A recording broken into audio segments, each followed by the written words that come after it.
Hello everyone, welcome to my YouTube channel. स्वागत है आपका अपने यूट्यूब चैनल लीगल बाइट्स 198 पर। Today I am here to discuss about Bharatiya Sakshya Adhiniyam 2023। In this video I will discuss about chapter 5 from section 61 to section 70। आज हम इस video में आपको अध्याय 5 की धारा 61 से धारा 70 तक की जानकारी देंगे। सेक्शन 61 इलेक्ट्रॉनिक और digital records. Section 61 states that the electronic और digital records are admissible in court. Section 61 यह बताता है कि जो डिजिटल रिकॉर्ड्स होंगे और इलेक्ट्रॉनिक रिकॉर्ड्स होंगे वो कोर्ट द्वारा स्वीकार किए जाएंगे साक्ष्य के रूप में। No one can refuse the acceptance of electronic और डिजिटल रिकॉर्ड्स लाइक ईमेल और डिजिटल कॉन्ट्रैक्ट। मीन्स कोई भी न्यायालय डिजिटल रिकॉर्ड और इलेक्ट्रॉनिक रिकॉर्ड को स्वीकार करने से मना नहीं कर सकता, जैसे कि कोई ईमेल हो गया या फिर कोई डिजिटल कॉन्ट्रैक्ट हो गया किसी भी पार्टीज के बीच में।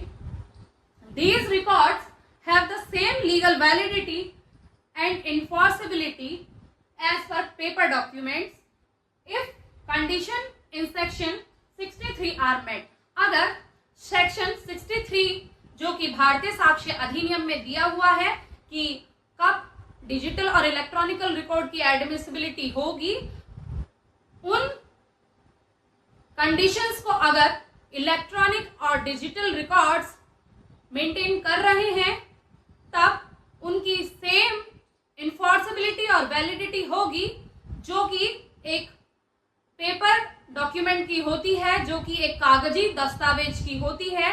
उनकी इन्फोर्सेबिलिटी एंड वैलिडिटी सेम होगी। Section 62 special provisions as to evidence relating to electronic record. Special provisions जो कि इलेक्ट्रॉनिक रिकॉर्ड से रिलेटेड है वह कहाँ दिए गए हैं? The contents of electronic record may be proved in accordance within the provisions of section 63। जो इलेक्ट्रॉनिक रिकॉर्ड्स के विषय वस्तु हैं वह उस सेक्शन के द्वारा, उस सेक्शन में दिए हुए प्रोविजंस के द्वारा गवर्न किए जाएंगे जो कि सेक्शन 63 में दिए हुए हैं। जो प्रोविजंस सेक्शन 63 के अंडर दिए हुए हैं उन प्रोविजंस के अंडर इलेक्ट्रॉनिक रिकॉर्ड एडमिसिबल होगा। Section 63 admissibility of electronic record. Electronic record court द्वारा कब स्वीकार किए जाएंगे? To understand this section I have made a flow chart of this section. Under this section, the secondary evidence comes। इस section के अंतर्गत secondary evidence आते हैं जैसे इलेक्ट्रॉनिक रिकॉर्ड और digital record. Electronic records include, जो इलेक्ट्रॉनिक रिकॉर्ड्स होते हैं उनके अंदर क्या क्या आते हैं? WhatsApp chats, email, CCTV footage और पीडीएफ्स आते हैं। जो सेकेंडरी एविडेंस होते हैं जो कि किसी दस्तावेज को प्रूव करने के लिए कोर्ट में पेश किए जाते हैं, किसी दस्तावेज की फोटोकॉपी हुई या फिर जो ओरिजिनल कॉपी है, जो प्राइमरी एविडेंस है किसी भी दस्तावेज का, उसे ना दाखिल कर जब हम सेकेंडरी एविडेंस दाखिल करते हैं किसी भी डॉक्यूमेंट का, तब हम कहेंगे कि हाँ हमने सेकेंडरी एविडेंस दाखिल किया है। There are secondary evidence. कौन कौन से होते हैं secondary evidence? WhatsApp chats, emails, CCTV footage and PDFs.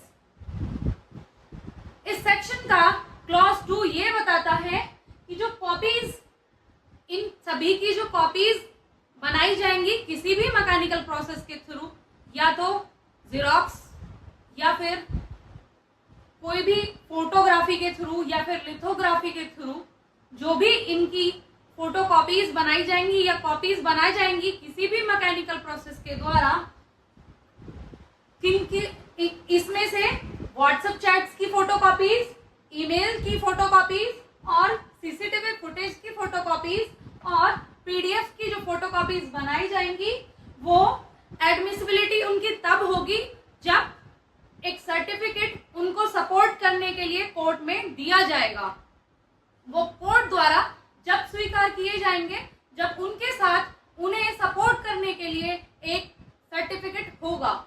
जो सर्टिफिकेट होगा वह यह साबित करेगा कि कंप्यूटर यूज्ड रेगुलरली, जिस भी कंप्यूटर से वो फोटोकॉपी या कॉपीज बनाई गई हैं वह रेगुलर यूज में है, और डिवाइस वर्किंग प्रॉपर्ली, और जो वो डिवाइस है वो प्रॉपर्ली वर्क कर रहा है, और कॉपीज इज एक्यूरेट, और जो कॉपी उस डिवाइस के द्वारा बनाई गई है या निकाली गई है वह एक्यूरेट है, वह अप टू डेट है।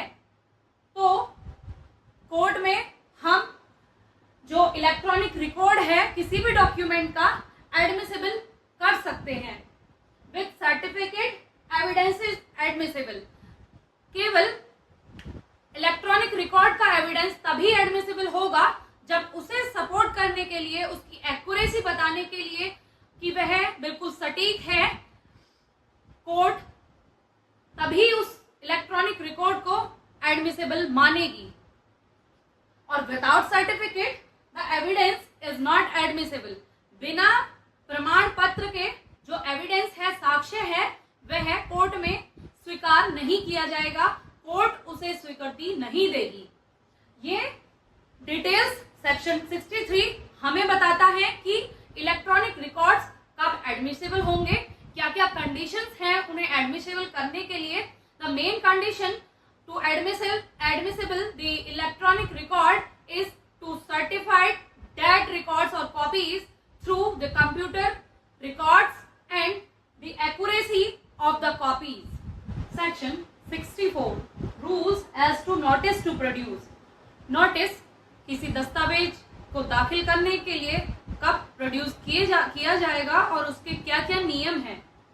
Before giving secondary evidence, party must give notice to opposite party to produce the original document.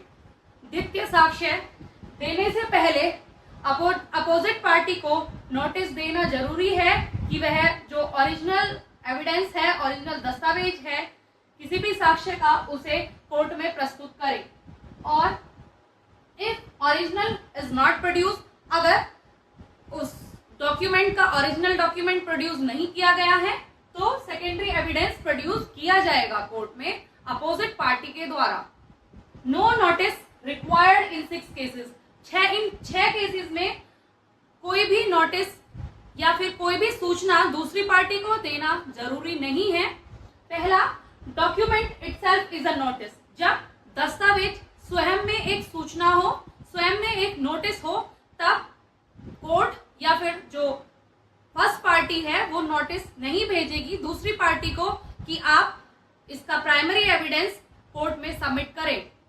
Opposite party already knows to produce it. जबकि जो अपोजिट पार्टी है, विरोधी पक्ष है, उसे पता है कि जो दस्तावेज है वो कोर्ट में प्रस्तुत किया जाना है।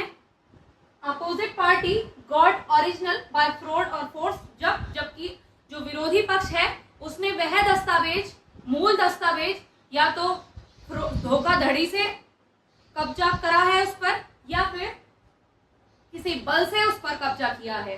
Opposite party have original in court, और या अपोजिट पार्टी ने, जो विरोधी पक्ष है, उसने कोर्ट में ऑलरेडी जो प्राइमरी एविडेंस है वो दाखिल कर दिया है। तब ये जरूरी नहीं है कि सेकेंडरी एविडेंस प्रोड्यूस करने के लिए जो फर्स्ट पार्टी है वो नोटिस प्रोड्यूस करे। Opposite party admits document is lost. जबकि जो अपोजिट पार्टी है, विरोधी पार्टी है, वह यह स्वीकार कर लेती है जो मूल दस्तावेज है या तो वह खो गया है या नहीं मिल रहा है, तब जो फर्स्ट पार्टी है वो नोटिस नहीं देगी अपोजिट पार्टी को कि वह सेकेंडरी एविडेंस उस डॉक्यूमेंट का कोर्ट में प्रोड्यूस कर रहे हैं। Document holder is beyond courts reach. और जबकि जो दस्तावेज है वो जिसके पास है, कोई भी व्यक्ति है, अगर वो मूल दस्तावेज उसके पास है और वो कोर्ट की पहुंच से बाहर है, तब जो सेकेंडरी एविडेंस उस दस्तावेज का प्रोड्यूस किया जाएगा, कोर्ट में प्रस्तुत किया जाएगा, उसके लिए अपोजिट पार्टी को फर्स्ट पार्टी नोटिस नहीं देगी। Section 65 proof of signature hand writing of a person alleged to have signed or written document produced।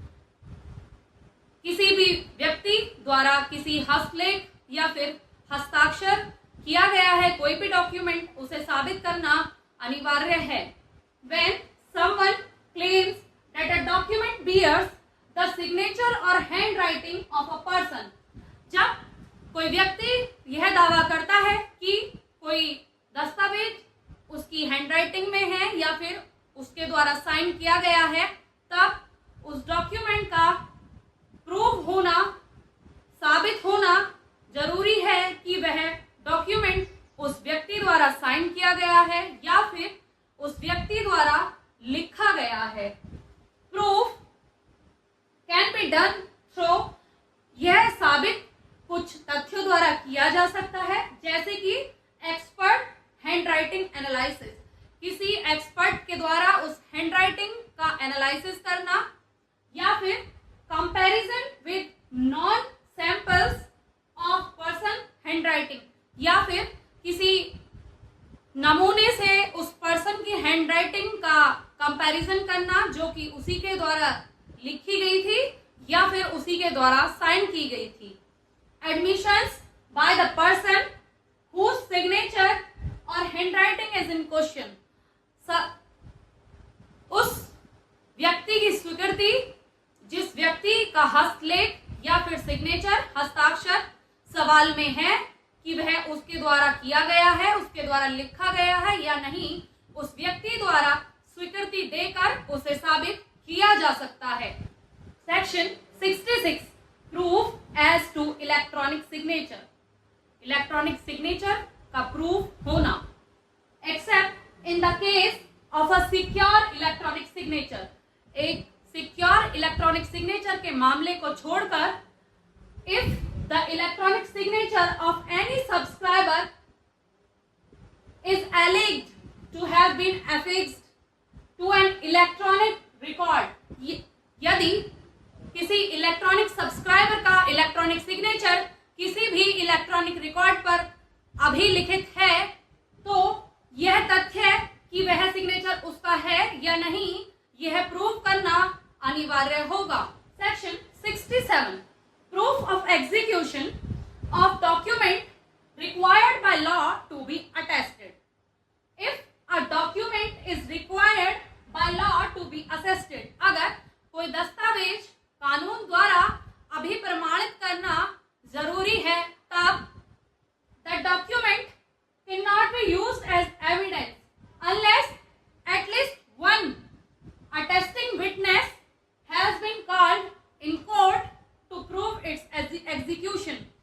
जब तक वह दस्तावेज कोर्ट में प्रस्तुत नहीं किया जाएगा, जब तक कि उस डॉक्यूमेंट को साबित करने के लिए कम से कम एक गवाह कोर्ट ना बुला ले कि वह डॉक्यूमेंट उस व्यक्ति द्वारा हस्ताक्षर किया गया था या नहीं किया गया था, या उस व्यक्ति के सामने हस्ताक्षर किया गया था या नहीं किया गया था। Some documents like will, mortgage, deed must be attested by law। कुछ दस्तावेज जैसे कि will, वसीयत, mortgage, गिरवीनामा या deed, दान पत्र, ये सभी डॉक्यूमेंट्स, इस प्रकार के सभी डॉक्यूमेंट्स कानून द्वारा प्रमाणित करने जरूरी होंगे ताकि जो न्यायालय है उन पर उचित कार्रवाई कर सके। Proof where no attesting witness is found is given under section 68। If a document is required by law to be attested, अगर कोई डॉक्यूमेंट कानून द्वारा अभिप्रमाणित करना आवश्यक है, जैसे कि कोई विल, वसीयत, गिफ्ट डीड, कोई गिफ्ट डीड या फिर कोई mortgage deed etcetera, but no attesting witness is alive, जो कि उसे प्रमाणित करेगा वह जीवित नहीं है या अवेलेबल नहीं है और कैपेबल ऑफ गिविंग एविडेंस, या फिर वह इस स्थिति में नहीं है कि वह कोर्ट आकर एविडेंस दे सके, उसे साबित कर सके कि हाँ यह वसीयत या मॉर्टगेज या गिफ्ट डीड उसी के द्वारा साइन की गई है, उसी की हैंडराइटिंग में है, तब the document can be proved by showing other evidence, तब वह दस्तावेज किसी अन्य साक्ष्य द्वारा साबित किया जा सकता है। For satisfaction of the court about it's execution, court को यह सेटिस्फाई करने के लिए कि हाँ वह गिफ्ट डीड या विल या मॉर्टगेज उसी व्यक्ति द्वारा बनाई गई है, उसी व्यक्ति द्वारा लिखी गई है, उसी व्यक्ति द्वारा हस्ताक्षर की गई है। अगर वह व्यक्ति जीवित नहीं है और वह कोर्ट नहीं आ सकता यह गवाही देने के लिए कि हाँ वह गिफ्ट डीड या विल उसी के द्वारा बनाई गई है, लिखी गई है, तब उस व्यक्ति की हैंडराइटिंग को प्रूव करने के लिए, उसका हस्ताक्षर प्रूव करने के लिए कोर्ट में सेकेंडरी एविडेंस प्रस्तुत किया जा सकता है या कोई और लेख प्रस्तुत किया जा सकता है उसी व्यक्ति की हैंडराइटिंग में जिसने वह विल लिखी थी या साइन की थी। Section 69, admissions of execution by party to attest document. If a document is required by law to be attested, अगर कोई दस्तावेज लॉ के द्वारा अभिप्रमाणित करना है तब and the party against whom it is produced himself admits its execution, means अगर कोई डॉक्यूमेंट किसी गवाह द्वारा प्रमाणित किया जाता है या किया जाना जरूरी है, तब जो व्यक्ति है जिसने वह लिखा है या जिसने वह साइन किया है वह स्वयं यह स्वीकार कर ले कि हाँ वह डॉक्यूमेंट उसने लिखा है या उसके द्वारा साइन किया गया है, तब it is not necessary to call an attesting witness, तब यह जरूरी नहीं है कि अभी प्रमाणित करने वाले गवाह को बुलाया जाए, क्योंकि उस व्यक्ति ने खुद उस डॉक्यूमेंट की गवाही दी है। उस कोई वो डॉक्यूमेंट विल हो सकता है, मॉर्टगेज हो सकती है या फिर कोई गिफ्ट डीड हो सकती है, और उस व्यक्ति ने उस डॉक्यूमेंट के समक्ष खुद गवाही दी है कि हाँ यह डॉक्यूमेंट मेरी हैंडराइटिंग में है, मेरे सिग्नेचर किए गए हैं इस डॉक्यूमेंट पे, तब किसी भी अटेस्टिंग विटनेस को कोर्ट नहीं बुलाएगी, क्योंकि वह व्यक्ति खुद उसे प्रमाणित कर रहा है जिसने वह बनाया है या जिसने वह लिखा है या जिसके द्वारा वह हस्ताक्षर किया गया है। Section 70, proof when attesting witness denies it's execution, जब गवाह यह डिनाई कर दे कि जो डॉक्यूमेंट है वह उस व्यक्ति के द्वारा बनाया नहीं गया है या हस्ताक्षर नहीं किया गया है, तब if the attesting witness denies or does not recollect the execution of the document, its execution may be proved by other evidence. मतलब जब कोई गवाह किसी डॉक्यूमेंट को अटेस्ट करने से इनकार करता है या फिर कोई गवाह जो कि अभी प्रमाणित करने से किसी भी डॉक्यूमेंट को, किसी भी दस्तावेज को मना कर देता है, तब उस डॉक्यूमेंट का जो प्रूफ है वो किसी सेकेंडरी एविडेंस के द्वारा दिया जाएगा। For example, a attesting witness of a will denies that he had not made that will or he had not signed that will, then the other party can prove that he had signed the will, that he had made the will by another document which is known as secondary document और secondary evidence. तब अन्य party उस will को यह बता सकती है कि हाँ यह विल उस व्यक्ति ने बनाई है, उस व्यक्ति द्वारा इस पर हस्ताक्षर किए गए हैं। उस विल का सेकेंडरी एविडेंस देकर, द्वितीय साक्ष्य उस विल का देकर यह साबित किया जा सकता है। If you like my video, do subscribe my channel. अगर आपको मेरे द्वारा दी हुई जानकारी अच्छी लगी है तो मेरी वीडियो को लाइक करें, शेयर करें, सब्सक्राइब करें। Thank you.